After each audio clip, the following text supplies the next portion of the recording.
Fargo, the new virtual assistant from Wells Fargo, makes banking faster and easier. Like this. Fargo, what's my checking account routing number? And this. Fargo, turn off my debit card.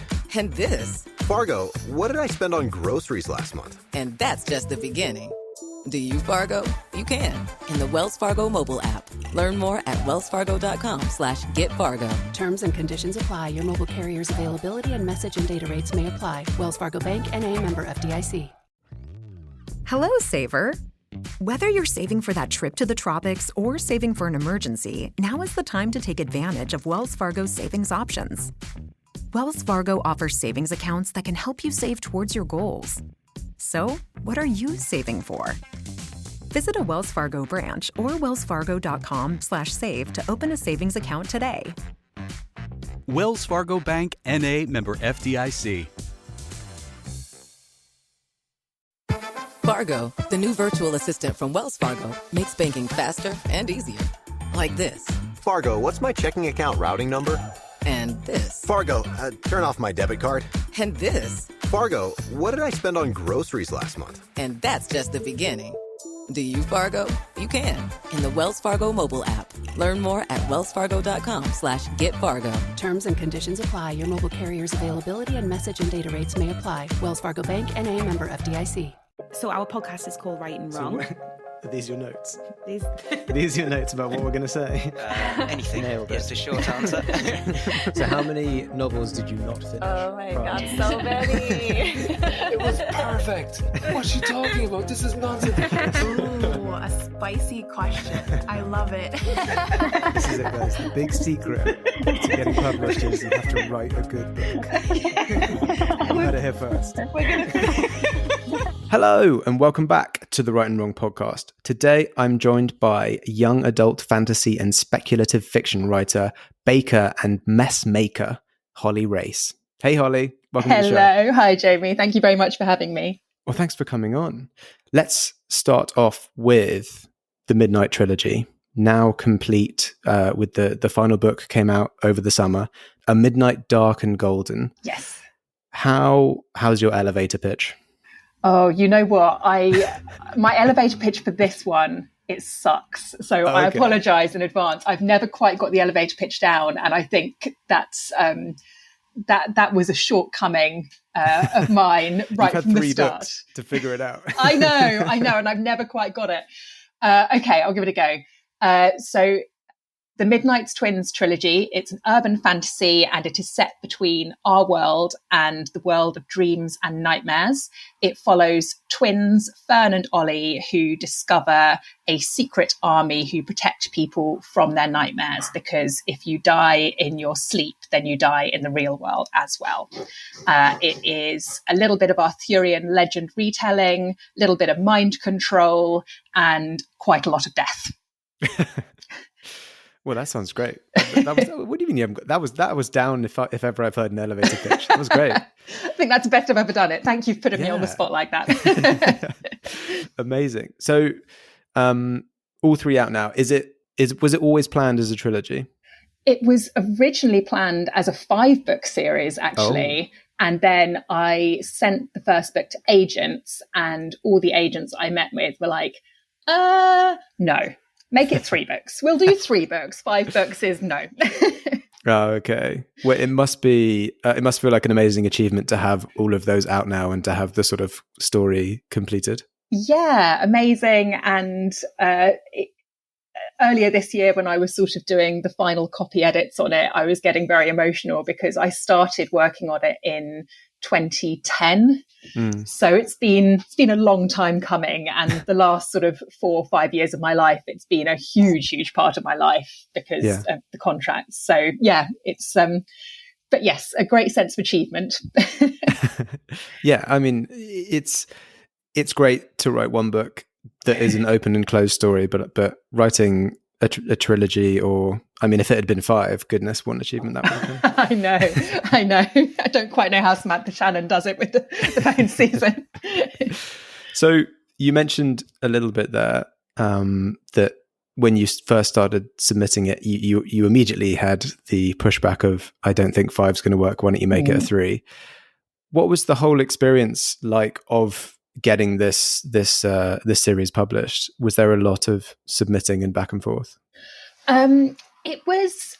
I don't think I had a normal. I mean, not that there is one kind of normal route necessarily, but basically, I did a course called Writing a Novel course with the Faber Academy back in 2016, 2017, and as part of that, I don't know if they still do it this way, but they used to basically chuck all of their students from this course into a room with a load of agents and get us to read out our first chapters of our books.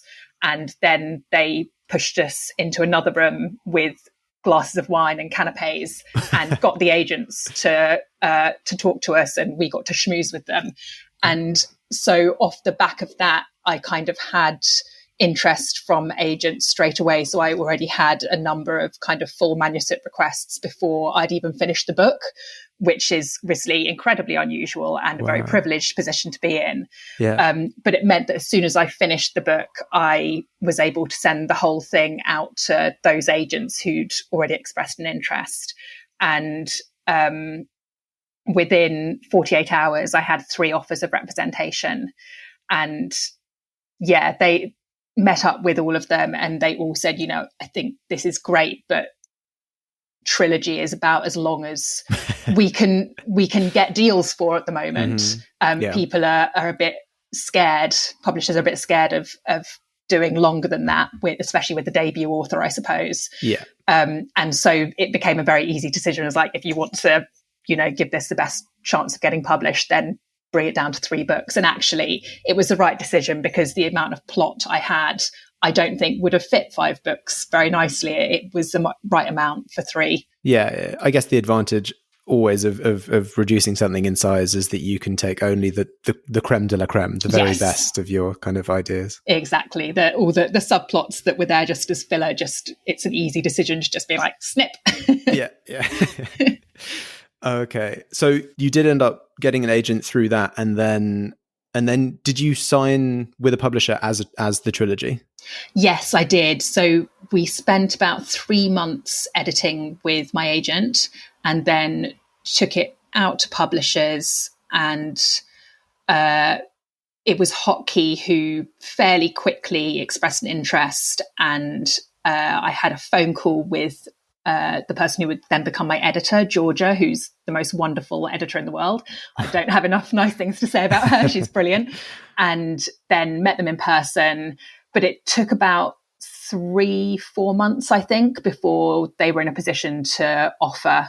And when they did, it was for the full 3 books, which was really nice to have that kind of stability, I suppose, and knowledge that it was definitely going to all be published. So it actually sounds like you had from the Faber course, you had a pretty great run into getting this trilogy published. Yeah, I think it definitely put me in a mindset of, this is not easy, but this is really smooth.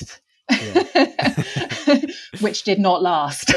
Indeed. Which brings us to where you're at now. You are currently not with an agent. I'm not, no. I had a bit of an interesting time earlier this year.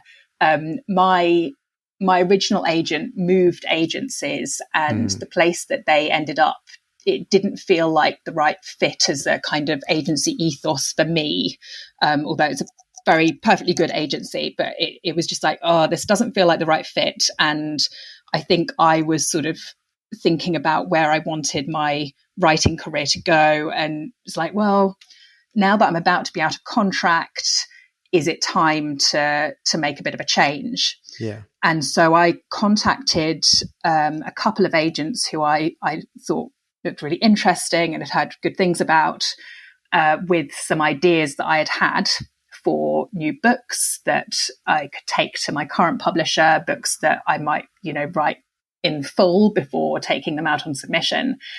And one agent who had read Midnight's Twins way back in 2018 and really enjoyed it, came back to me and was like, this sounds great. I would, we had a conversation, and she was very enthusiastic. And so I signed with her, and I was like, yes. sorted. This is great. I know where I'm going. And over the next 3 weeks, we sort of worked up some ideas she pushed back on, and said, I don't think these are going to really work as you are envisioning them. Mm-hmm. And so I'd been working on that, and it was about a week before the publication of A Midnight Dark and Golden, the last book in the trilogy. I was on holiday in the US as a family reunion, and I got an email from her at about 6 o'clock in the morning saying, can I call you? I've been thinking a lot about things, and I think it would be easier for me to talk to you about this over the phone. And as soon as I got that email, it's like when your boyfriend or your girlfriend sort of sends you that message, you're like, I know exactly what is about to happen. Mm-hmm. And my daughter was sleeping in the same hotel room as me, and so I went into the toilet of the hotel room was like, you can call me now.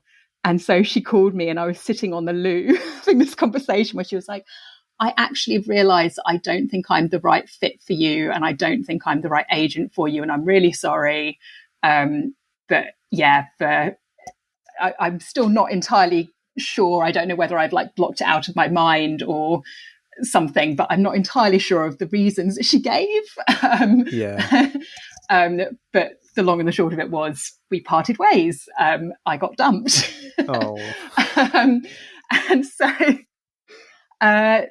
but one of the ideas that she had pushed back on and said, I don't think this is going to work, I had actually been thinking about, and I couldn't quite get it out of my head. And I was like, I really do think there's something in this. Mm-hmm. And so the day after I got that phone call, I sat down and I started writing up that idea that she had pushed back on and told me to abandon. Yeah. And I spent the next 4 months working on it, pretty much full time. And I sent it out to agents last week, and I have had 7 full manuscript requests, and literally 3 minutes before I came on this call, Jamie, I got my first offer of representation. Oh, wow. Amazing. Okay, so, it serves to write out of spite, if nothing else, I think is the moral of that story. Okay. I was going to interpret it more as, well, perhaps you also deep down had a feeling that this wasn't the right fit. But yeah, out of spite. We'll go with that as well. That's nicer, isn't it? Yeah, revenge writing. Yeah. Whatever. Well, that's amazing. Well, congratulations. I didn't know that was so fresh off this call. Yes. Well, I was going to ask, are you actively looking for more agents, things like that? But obviously you are, and you've already had a lot of interest, which is great. Can I ask then, this new thing that you've put out, without obviously giving too many details, is it going to be YA? Is it going to be fantasy, speculative? It is fantasy. It's so the trilogy was urban fantasy. This is more historical fantasy. Mm-hmm. I would say it's more crossover adult. Okay. There's a lot of sex. There was no sex really in the trilogy. There's a lot of sex in this one. It's a lot of writing in coffee shops going, I really hope no one can see over my shoulder right now. Turn the brightness right down. Exactly. Angle your laptop a bit. Exactly. But I think I really felt like there was a very strong, pithy elevator pitch for it in a way that as I said, had never quite got down with the trilogy. And it felt like there was a very good commercial hook for it. So yeah, I am cautiously optimistic about this one. Okay. Well, great. That's amazing, and amazing news as well. So are you a sort of fantasy writer for life, or do you think you'd ever try? Hello, Saver. Whether you're saving for that trip to the tropics or saving for an emergency, now is the time to take advantage of Wells Fargo's savings options. Wells Fargo offers savings accounts that can help you save towards your goals. So, what are you saving for? Visit a Wells Fargo branch or wellsfargo.com/save to open a savings account today. Wells Fargo Bank, N.A., member FDIC. Fargo, the new virtual assistant from Wells Fargo, makes banking faster and easier. Like this. Fargo, what's my checking account routing number? And this. Fargo, turn off my debit card. And this. Fargo, what did I spend on groceries last month? And that's just the beginning. Do you, Fargo? You can in the Wells Fargo mobile app. Learn more at wellsfargo.com/getfargo. Terms and conditions apply. Your mobile carrier's availability and message and data rates may apply. Wells Fargo Bank, N.A., member FDIC. By other genres? I would love to write a crime at some point. I used to work on Death in Paradise, the BBC One cozy crime show. Yeah. So I used to work on that. So crime is something I love reading. I love watching it. And yeah, I'd really love to have a go at crime novel at some point. But at the moment, fantasy and I think long form is the way that my head works right now. Yeah. And you mentioned that this is upper, like sort of YA moving into adult. Do you think that you'll ever go full adult, or do you think YA is always going to be a sort of core part of your writing? That's a good question. I'm not sure, to be perfectly honest. I love reading YA at the moment. A lot of my favorite books are YA, but I mean, there's always that thing, isn't it, that YA is often the readership for YA is 20-something women.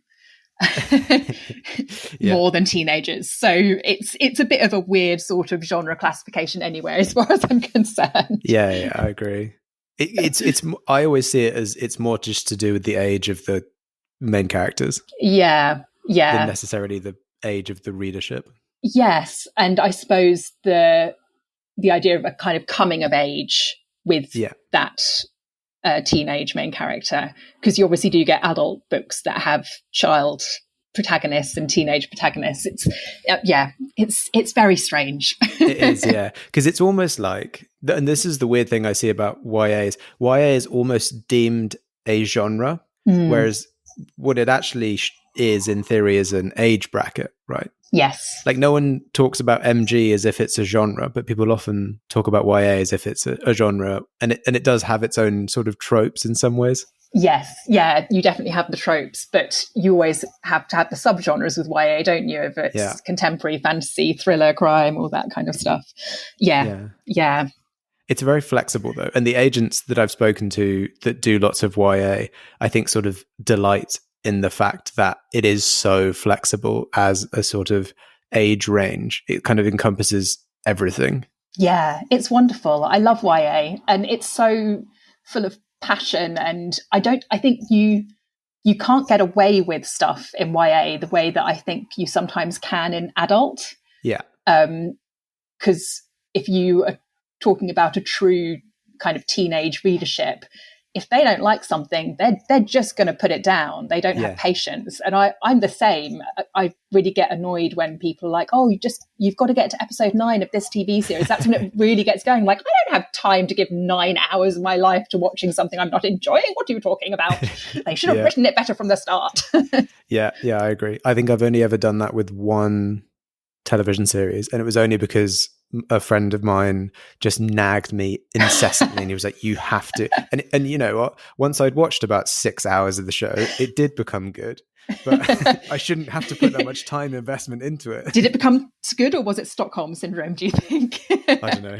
That's a good question. What was the TV series, can I ask? It was actually an anime. It was a friend of mine is very big into anime. I tend not to watch that much. I only watch the big blockbuster ones, the ones that are really famous. Yeah. And it was this anime, and I will say it had the most amazing ending of almost any show that I've ever watched. Oh wow! So part of me was like, I do think it was worth it, but I was grumpy about how much I had to watch before it became good. Yeah. Okay. Might have to get the name of that off you at some point, because that does sound wonderful. I'll private message it to you, because if I tell you the name, it's now like it's almost a big spoiler that I've said that has a good ending. Okay. Fair enough. Let's talk about books, shall we? Because this isn't an anime podcast. You do a lot of work on panels and working with different writing communities and things like that. What were the kind of first groups that you ever got involved with when you first started sort of immersing yourself in the community? So the first ones I got involved with, probably slightly showing my age here, but they were on Facebook. And there are a couple of groups. There's one called the Savvy Authors Snug, Savvy Writers Snug, which is just a kind of conglomerate of published authors. And then another one was the Debut 20s, who were all debuting in 2020. And I think it got set up in 2019, and there are about 100 of us, I think, in the group. And then, of course, when COVID hit and everyone's social life went online, suddenly that group became a lifeline, a total lifeline, because we would have weekly Zooms where we could moan about how hard it was to launch during a lockdown, and we couldn't see our books in stores and no one was buying books from nobody's. And it was just lovely to have that little moaning outlet and self-pity party from people who understood. And that kind of friendship group has really stuck together, and we're actually launching a collection of short stories in aid of the Trussell Trust next week between us. And amazing. That's been one of my primary groups. And then most of those authors are adult authors, and I was really kind of looking to make contacts with other YA authors. And I didn't know many. I'd sort of had dealings with lovely Bex Hogan, who wrote the Isles of Storm and Sorrow series, and with Kate and Liz Core, who wrote Daughter of Darkness and Throne of Swans. But I'm not very good at just kind of like sliding into DMs of authors and being like, hi, can we be friends? So I was like, I wonder if I could set up one of those groups for YA authors and YA authors based in the UK, because often I think UK YA gets a little bit overlooked in favour of the admittedly excellent US YA published books. So I kind of set that up, and it started to grow, and most of it is now handled by the wonderful Kat Ellis and Noami Gibson and Dawn Kurtigich. And we now have a kind of public social media on Twitter and TikTok and Instagram. And then we also have our little private group where we can just be like, oh, we've got this panel coming up, or do you think we can do something to celebrate all of the books that are coming out in 2023? And how can we support each other? So that's been really wonderful. And wonderful group of authors. And am I right in thinking you have a big panel coming up soon?